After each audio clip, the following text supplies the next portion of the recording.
What's good, y'all? JoseVI back again to another video. Today we're finna react to the darkest moments in TV history, y'all.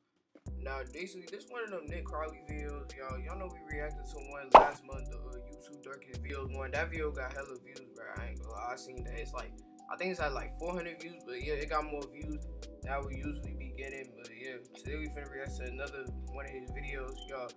And like, bro, I'm not even gonna lie. Like, he probably like the best, like one of the best, like people on YouTube that be making these like horror videos, bro. Like the way he be editing his stuff is like it's like detailed. Yeah, let's just go out hop into the video and see more what's finna happen, y'all. One resident said she was too worried about her children to come out and talk with us. And Sheriff MC Cannon says right now he can't offer much comfort. It was March 3rd, 1989, in Berkeley County, South Carolina. 5-year-old Justin Turner leaves his home in the early morning, heading in the direction of his bus stop, where he was set to meet his neighbors. His stepmother, Megan Turner, who usually accompanied him, had been busy in the shower, while his father, Victor Turner, was off at work, leaving Justin to make this short walk alone. Later on, Megan would wait for the same bus to arrive at the end of the day, only when it did, Justin never got off. In fact, according to the bus driver and the neighbors, he never even made it on the bus in the first place. That night, Justin Turner was reported missing, and the search to find him was underway immediately. It was the third day of the search, March 5th, 1989, that yielded its biggest turnout, with volunteers from the community banding together with law enforcement to help find the young boy, with the group being accompanied by a camera crew from the local Channel 2 station, as everyone shared the same hope that the child would finally be found. And so they were off, with many searchers directing their focus on the nearby woods, while others, including Justin's own family, would search closer to the property as well as its neighboring land. This included rummaging around various sheds and piles of trash, as they were made to leave no stone unturned that day, with everyone geared up for a long, grueling day of searching. Though in the end, all they needed was a few minutes. Oh, what the fuck? So they saying you were close or something? He's in there? No. Jason, that's camera. No camera. No. Wait. With the cameras rolling, we see the moment that Victor Turner discovered his own son, stuffed inside an old cabinet in his own camper, with his reaction making one thing very apparent. Justin was no longer alive. The footage is devastating and made worse upon the discovery that not only was Justin dead, but he had been brutally assaulted and murdered by strangulation. But there was something even more unsettling about this footage.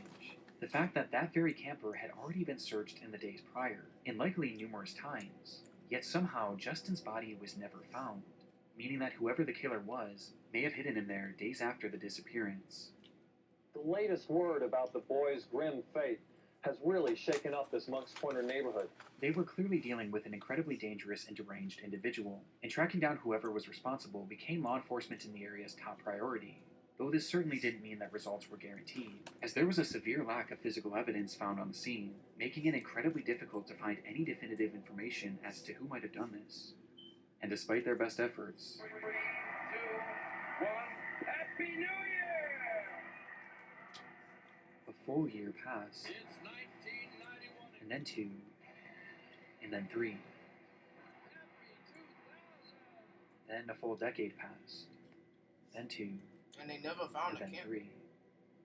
From the start, Justin Turner's case was ice cold, and in the end, it seemed clear that it would remain this way forever, Yeah, they probably found it like until exactly. They found it way later. Breaking news this afternoon out of Berkeley County, as the Berkeley County Sheriff's Office has made 2 arrests in the Justin Turner case. The Berkeley County Sheriff's Office confirms that yesterday they arrested Justin's father, Victor Lee Turner. What? So this whole entire time, he did all that for Stepmother, act. Megan Renee Turner in the upstate, both charged with murder. Wow. 35 long years after Justin Turner's body was discovered, it would be the very man who found him that was charged for his murder, along with his wife and Justin's stepmother.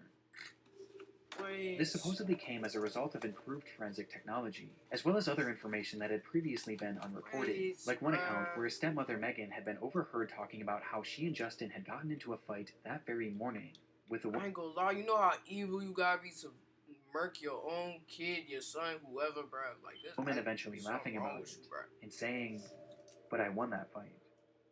From the very beginning, Megan was always considered a suspect in this case. In fact, she had even already been arrested for his death at one point in 1990, but was swiftly released on account of a lack of physical evidence. And this lack of physical evidence is still a factor to this day, as the recent arrest of this couple hinged mainly on circumstantial evidence, with one of the key pieces being that news footage. Investigators pointed out a number of strange moments in Victor's behaviors and actions that day when they went back and reviewed the recording, with the most glaring being that he had found his son literally seconds into the search, entering that camper and going right for the drawer that he was hidden in, almost as if he knew where to look. And given that he owned the property and he owned the camper, it makes more sense as to how Justin's body could have seemingly owned the camper. That's what I was thinking. I thought I had misheard it when they said he owned the camper. I was thinking like, bro, like for a few seconds I was thinking like maybe like they did something, but like I wasn't sure about just that. Appeared there, as he and his wife were the ones who had the easiest access to it. On top of this, upon finding Justin, Victor didn't rush in to check on his condition, and he seemed to just assume he was dead despite only getting a quick glance. He didn't rush to hold him, he didn't yell out to him, he just backed away and told those around him that he had found his son. Shortly after, it's alleged that Victor asked the detective on the scene what would happen if a family member had done this, with this question supposedly being posed before it was even revealed that Justin had been murdered. The sheriff on the case later proclaimed about the footage. Why would he ask that shit? Like, he just snitching on himself? Look at it. You look at the actions. You look at the body language. I'll let the people draw their own conclusions. On top of this, the same sheriff also recalled that right after the body was found, Victor and Megan basically refused to ever speak to detectives again, and they never once called in to check on the case for the entire 35 years, with the sheriff saying, "Nobody that I'm aware of from any of the family has ever heard from them again. I never got one phone call. Not one phone call from his daddy or stepmother. What are y'all doing about my son's death? Not one. What does that tell you?" Watching the moments that Victor found his son's body, now knowing the context, disturbing doesn't even begin to describe it. And the fact that it took 35 years for this couple to finally be placed behind bars is baffling. But things were about to get... I ain't gonna lie, that's how it is though. Like I heard of that bad times like in the 90s, 80s, someone got murked and they ain't found out who did it until like maybe like a few years ago or something. Cause like there's none to find out, like no technology back then. We requested that the charges against Megan and Vic be dismissed. We were very fortunate today that we got a copy of the order from the judge dismissing the charges against both Megan and Vic. As on June 7th, 2024, months after their arrest, Victor and Megan were released from prison and all charges against them were dropped, with the judge citing a lack of any new conclusive physical evidence, as well as the fact that nearly 20 people who were initially involved in the case, including witnesses and those who initially provided key testimony, had since perished, with the judge believing that it was now impossible to get the full story. 20 people, all 20 of them people died? Unless it's old age, bro, that's suspicious. On top of this, it was also discovered soon after the arrest, a notorious serial killer just so happened to be in the area on the day of Justin's murder. His name was Richard Evanitz, and though it's unknown how many victims he truly has, it appears that at least 4 kidnappings and 3 slayings have been attributed to him, with some of these victims being taken in broad daylight when they were getting off the bus. Richard has long since passed away, and there's really no verifiable links to prove his involvement with this crime, with this potentially being just a strange coincidence, as it is worth noting that it seems like the rest of Justin's family still believe that Victor and Megan had killed him. But all of this left the case in a position that the judge felt They definitely did, because how he found out, like they said, how he know that quickly they're using that exact specific spot, and he said, what if a family member did it? Unsolvable, he definitely did that. Leaving the case without conclusion and without justice. Meaning that in this footage, we may never truly know if Victor had just discovered his son or his victim.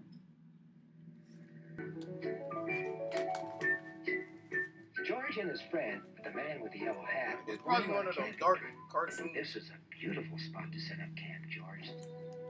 George turned around and saw something scary. It was a thin trail of smoke.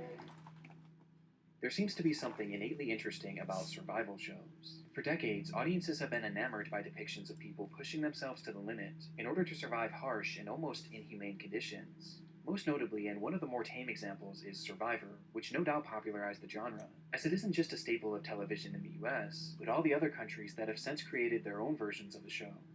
In France, the show was called Koh Lanta and was created back in 2001 by the company Adventureline Productions, or ALP for short. And by the year 2015, the show was one of the most popular in its market, having seen 13 successful seasons. And so, riding the high of this impressive feat, ALP decided to try their hand at a new show, one that was far more daring. This one probably died on that show.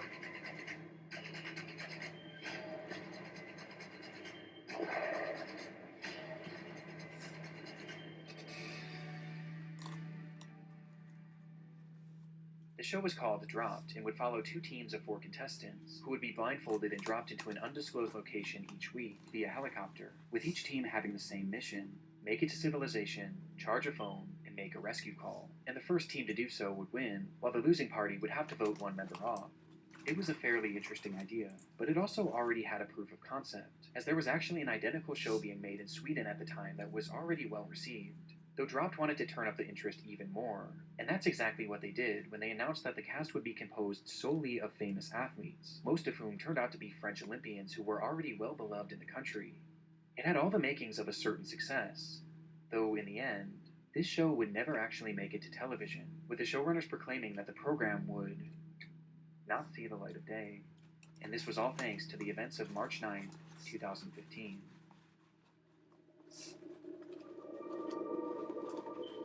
It was the start of their second episode. The first had seen the elimination of professional footballer Sylvian Wiltord, after his team failed to make it out of the wilderness first, which left 7 contestants, who were now ready for round 2.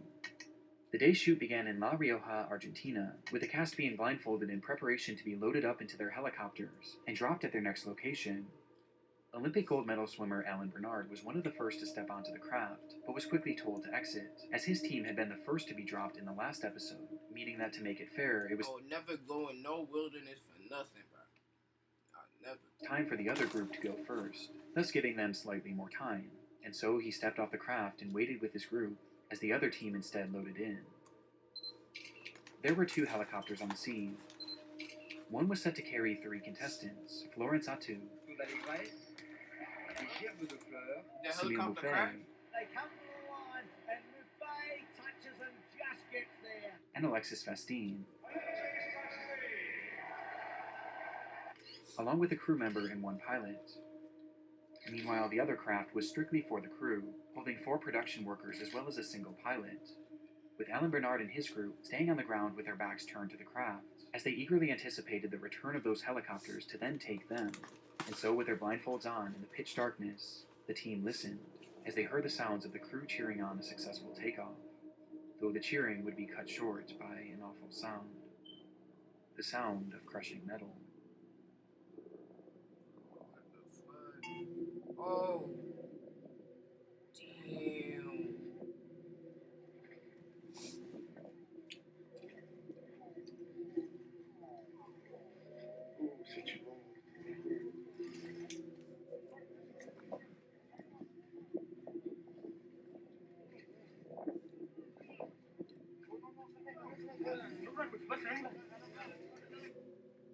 The aftermath was recorded on the cell phone of someone standing nearby, showing us a large group of people rushing towards a massive plume of smoke.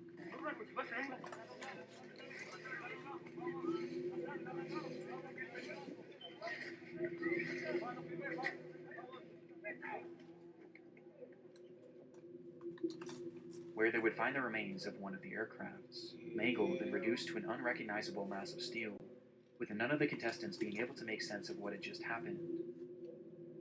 It's very possible that the incident itself was captured by the production's own cameras. However, this footage has never and likely will never be released, though coincidentally, they weren't the only ones recording, as someone watching nearby just so happened to be filming the takeoff of these 2 crafts, showing us the reality of what had just transpired.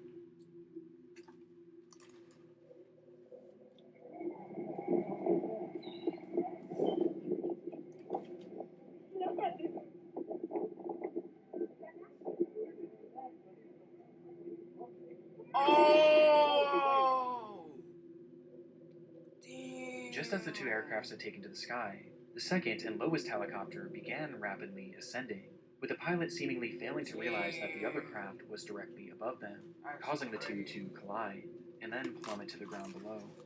In the end, 10 people went into the sky, and none made it down alive. I was thinking that one of the helicopters was gonna crash, and the other one was just gonna like keep flying. But damn. The footage makes little sense even today. The weather was perfect, the crafts were some of the best in the world, and both of the pilots not only had 30+ years of flying experience, but they were both flight instructors themselves. Not to mention that the show's security coordinator, who was in charge of facilitating the takeoff, had actually worked on the Swedish version of the show, and had ample experience in this exact situation. And yet, this is how it ended. It was eventually determined that the higher helicopter was likely flying out of visual contact from the lower helicopter, and that the pilot of the ascending chopper likely just didn't realize how close they were, with the reports also indicating that he may have been distracted by the actual filming process, something we've tragically seen before. We're going to pull out. Damn! We don't know what has just happened right there. And because of this, it appeared that at least some pilot error was to blame. But it was ALP that was found largely responsible, with alleged serious safety oversights being discovered later on, with it appearing that this crash was the result of multiple small factors coming together to form one catastrophic accident. After the incident, Dropped was swiftly cancelled, while the team that had so narrowly avoided getting on that flight and in turn likely having perished themselves were left in complete and utter shock. I have PTSD for the rest of my life. Like, I'd be horrified as hell. Like thinking, like, damn, like if I really went Forever changed by the accident, with Alan Bernard, the man that's said to have been physically on that doomed craft for a split second, later recounting that there was a life before and after Drop, because you don't come out of such an accident unscathed. In the end, AOP was indicted on manslaughter charges, and found to be an inexcusable fault for the disaster, though it doesn't really seem like they faced any sort of actual legal punishment, with the company continuing their work on other programs to this day. But one thing that I was surprised to find in my research was that AOP is actually no stranger to the world of disturbing television moments. In fact, they had experienced one just a single year before this accident. As mentioned previously, AOP was already quite versed in the world of survival television, as they had run 13 successful seasons of Koh Lanta. Though what I failed to mention is that the company had actually produced 14 seasons. Or at least they attempted to. It was season 13, during the very first day of filming, when contestant Jara Baban collapsed after the show's second challenge, with the show continuing to film as if nothing happened. Anonymous reports from the set claim that once on the ground, it took the medical team nearly 5 minutes before intervening, as to not interrupt the recording, and once they eventually did tend to him, he became more alert and complained of having severe cramps. But the show's primary doctor, Terry Costa, didn't believe that his ailments required an emergency airlift, as this would have cost the production company far too much money, especially on the first day of filming. Instead, Gerard was diagnosed with dehydration and was brought back to their makeshift infirmary, where he would lay for nearly 2 full hours, until he was finally taken away by a proper medical team.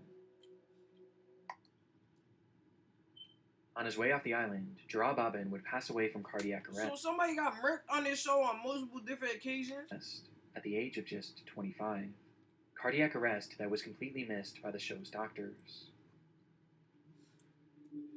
The testimony from those on the scene painted ALP and Dr. Costa in an extremely negative light, as their inability to act quickly and recognize the ailments of Baban likely contributed to the young man losing his life, with some claiming that the doctor and the showrunners were far more interested in keeping the production running smoothly than actually caring for the young man. And though ALP denied any wrongdoing, the season would essentially be cancelled right there on the spot. But disturbingly, despite the filming lasting only 1 day, Baban's death wasn't the only tragedy to occur as a result. Due to intense public ridicule, Dr. Terry Costa would end his life just days later, stating that all the negative news reports about him were wrong, and that they had sullied his good name, writing in a final note, "I'm sure that I treated Gerard in a respectable manner, as a patient and not as a contestant," adding, "having to reconstruct this destroyed reputation would be unbearable," before ending his letter with a message to those on the shoot that had spoken out against him. The author of the anonymous comments about the circumstances of Gerard Baban's death, and those who spread them, will have to face their conscience.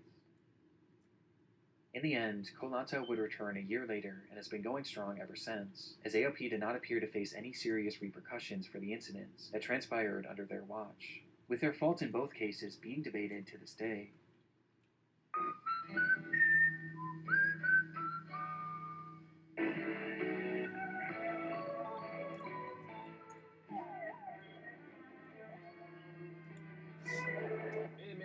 911, a vida como ela é na tela do SBT. Yeah. It's July 5th, 1993, in downtown Sao Paulo, Brazil. A doorman working at a busy office building looks up to the sky and notices a woman sitting on top of the structure, her legs dangling 7 stories above the pavement below, one wrong move away from certain death. Precisely what she wanted. The man calls the police immediately, though surprisingly, they wouldn't be the first on the scene, and instead, they were beaten by a camera crew. What? What?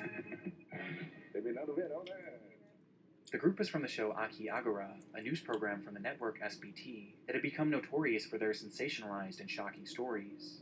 In their history, they had captured live footage of police riots, kidnappings, and even murders, which they would then broadcast on air as part of their show. And this unfolding situation was their content for the day.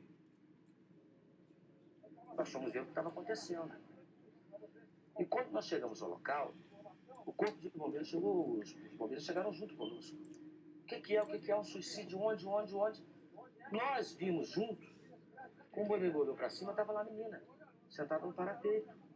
E eu tomei um susto, a câmera olhou também, nós tomamos um susto.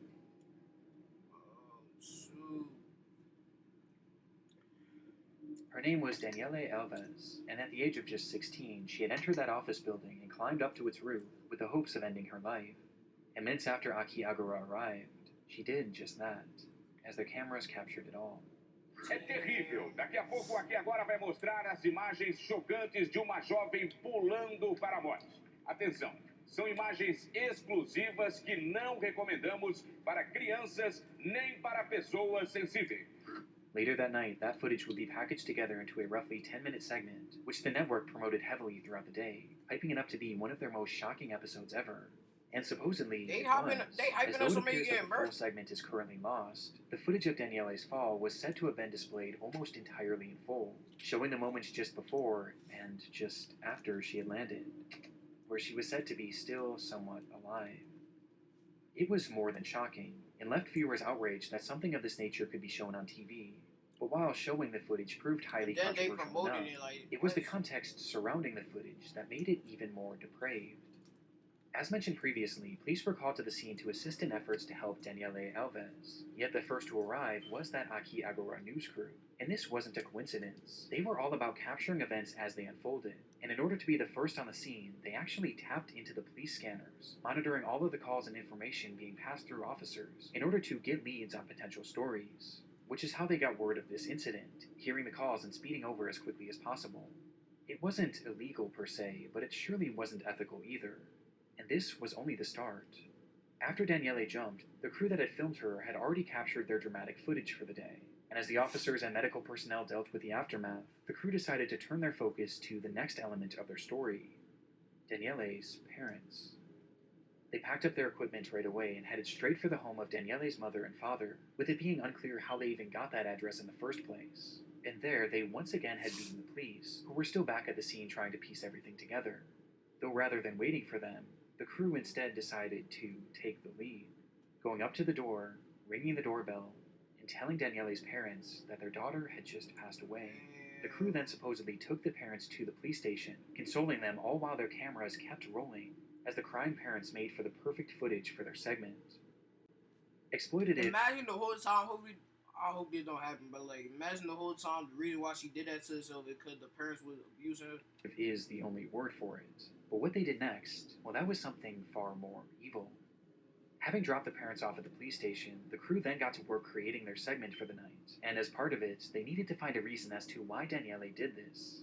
They first theorized that this was likely due to a drug addiction which had somehow spiraled and led to her jumping, but then they decided that that just wasn't dramatic enough, and they instead shifted to a different story, one that they reported to all of their viewers as if it were a fact. So they try to make up fantasy stories on her.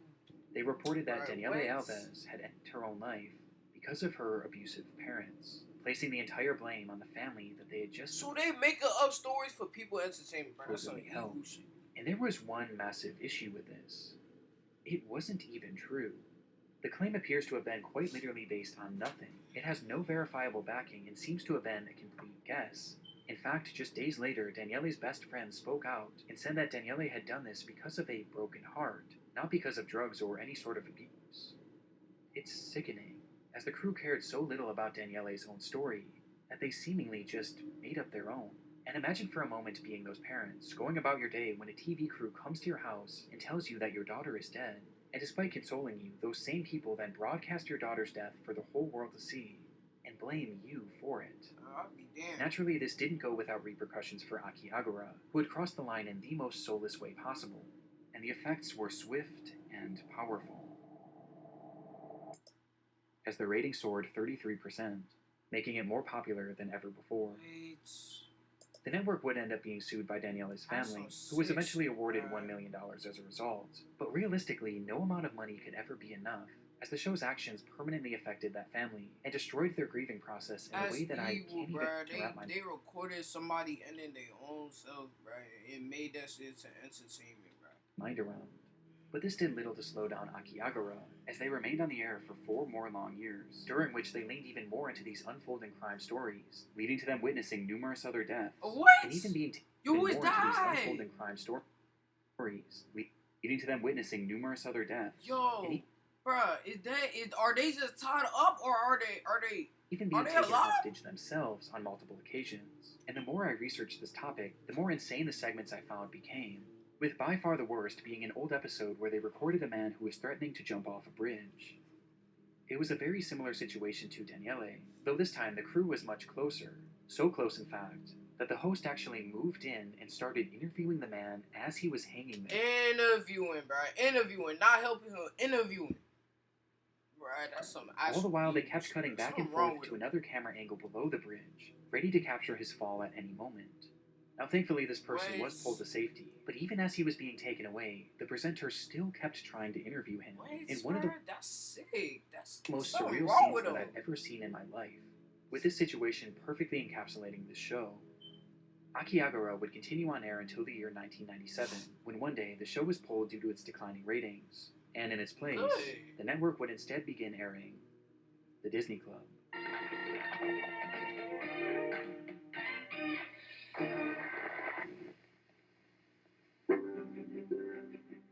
You look down the track and there is a train coming towards you.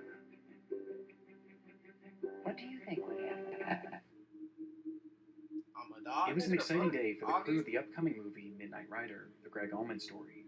Years have been spent planning and scripting for this biographical film about Greg Allman of the Allman Brothers. And this day, February 20th, 2016, would be the day that they would finally start filming. It was nothing more than a camera test, a day in which the crew would practice filming, as well as getting acquainted to their equipment and new co-workers. But for the group of 20, the excitement in the air was palpable, as they were given access to a stunning piece of land in Nahunta, Georgia. So stunning, in fact, that the film's director, Randall Miller, just couldn't wait to begin the actual process of filming. Slicing through the property was an old railroad that had crossed over a scenic bridge raised high above the Altamaha River, the perfect location for a shot that Miller had been envisioning. It was set to be a dream sequence where Allman's character would wake up on a hospital bed in the middle of the tracks and see a vision of his brother, and it was a shot that Miller just had to have. However, there was one major issue. The crew was given permission to film on the property, but not the actual railway, as this was owned by a separate company named CSX, and when Miller asked them for permission to film the shot, he was denied multiple times, as these tracks were still very active, making it far too dangerous. But being on location and seeing that bridge, Miller couldn't help himself. And so he directed his crew to set up the scene anyway. You know how stupid you gotta be, bro. Like, you didn't even use your brain. You didn't get permission from the company, bro. Like, believing that they could quickly steal a shot without anyone noticing. Miller had supposedly done his research too, and discovered that only 2 trains were set to roll through the area that day, and he knew the general intervals in which they were supposed to pass.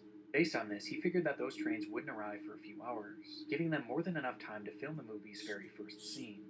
And so they quickly set everything up, rolling out a metal hospital bed and placing it towards the center of the bridge, with Miller assuring his crew that this was in fact safe, and that they had nothing to worry about, as the camera began to roll. Minutes later, the bed began to shake, and the silence around them was shattered by the sound of a whistle.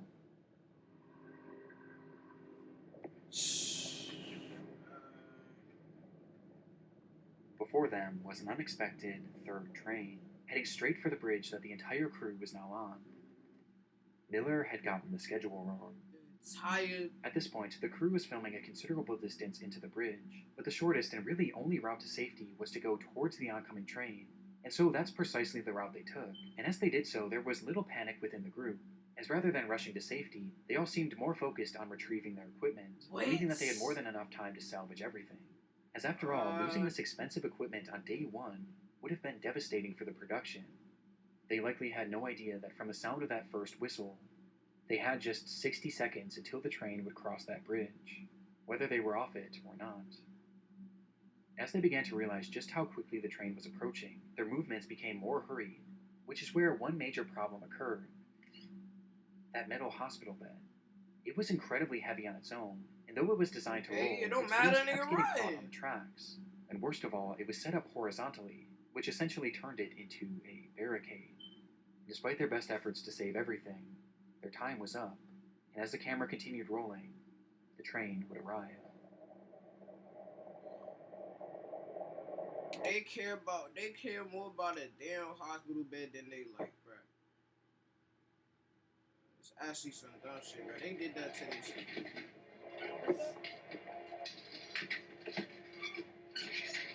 Look how slow they running!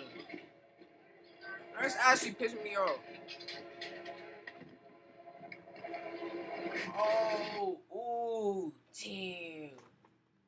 At this moment, the train itself also had a camera rolling, which showed that even in those final moments, the crew was still trying to salvage their equipment.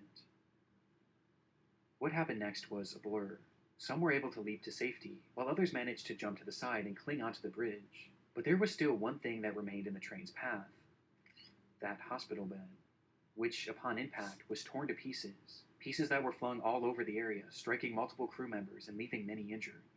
But it was 27-year-old filming assistant Sarah Jones who was struck by the largest fragment, with a force so strong that it caused her to fall directly in front of the train. In total, 7 crew members were hurt but alive, while Sarah Jones had tragically been killed. Damn. On the very first day of production, in the very first shot, the unthinkable had happened.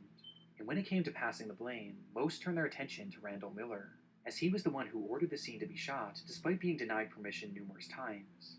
And this public disdain towards him only grew, as he and his production company denied any responsibility, and instead, they blamed the railway company. It's their fault. They the ones who took that opportunity to put the hospital bed on there, even when they saw the train was coming like 2 minutes before. Just 1 week after the incident, Randall Miller requested a new permit to begin filming Knight Rider once again, asking if they could begin as soon as possible. A week? Filming Knight. Hold on, let me hear that again. Just 1 week after the incident, Randall Miller requested a new 1 permit to week, begin bro. filming Knight Rider once again, So stupid. asking if they can begin as soon as possible. This, however, would never actually happen, as he was instead arrested and given a 1-year prison sentence for manslaughter, as well as a 10-year ban from directing any films, a mandate that he would actually go on to break, though he was swiftly forgiven, and today he continues to direct. But while it's easy to focus on the morbid nature of this case and the man responsible for it, there was one unexpected outcome of this horrific accident. Upon her passing, Sarah Jones' parents set up a foundation called Safety for Sarah, which pushed for safer working conditions on film sets, with the movement bringing to light a number of safety concerns that were often brushed aside and ignored. And all in all, their efforts have made TV and film sets significantly safer, giving their daughter a purpose even after her death. On top of this, Sarah Jones was also honored by countless production companies across the world, as crews began writing her name on their film slates, with there ultimately being over 2,000 of these tributes for her, from some of the world's most well-known productions. But by far the biggest tribute was when she was honored at that year's Academy Awards ceremony, a stage that she always dreamed of making it to. When you saw her name up on the screen at the Academy Awards, what were your feelings? Overwhelming. She made it to the Academy. She made it. Damn, bro. I ain't gonna lie. I want to give one last quick shout out to Rocket Money. Man, fuck your shout out. I'm playing. I'll focus your shit, bro. I ain't gonna lie, bro. Like I said, the way he document all this is actually like, it's so like detailed, bro. Like he really put effort into this song, bro. Y'all don't know what crazy is. I ain't gonna lie, like this one right here, the one we watched last time. I think that one's still crazy, but at the same time, bro, this video still hella good, bro. Anyways, y'all, I hope y'all enjoy this video. Be sure to like, comment, subscribe if y'all want more videos like this. And I'm going to see y'all later. And peace.